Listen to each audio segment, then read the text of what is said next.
Ukrainian troops, who are still trying to hold out on Russian soil in Martynovka in the Kursk region, were raining by a heavy hail of incendiary ammunition, which covered the area of concentration of their manpower and equipment in the village.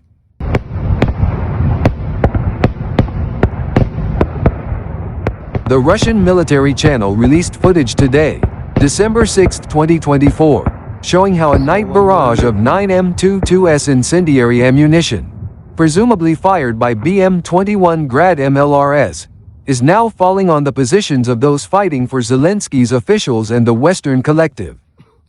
It seems that the hail of incendiary ammunition was aimed at the last foothold, where Ukrainians concentrated their troops in the village, and now the enemy's positions are suppressed by the resulting fire. In recent days, the Russian Grad MLRS has been diligently firing its rockets, which contain magnesium and other substances mixed in them, to set fire to the enemy's military ammunition and fuel sources. As in the footage, the Russian paratroopers Tula operate the Grad on Ukrainian formations in Kursk, precisely targeting manpower, equipment, fortifications, observation posts and armor.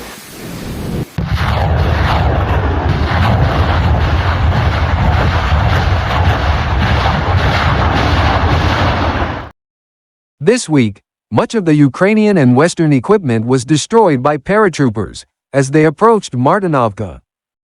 The footage shows a panoramic view of the village itself, which is being liberated by Russian troops, and New Kiev losses are being detected by drone vision.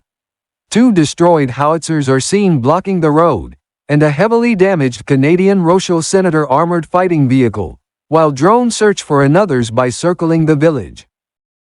Ukraine and the West have only advanced one step in the Kursk adventure with continued losses of life and equipment, and so far continue to be pushed back by Russian troops on the Kursk line, and it is believed that Martynovka will be liberated in days.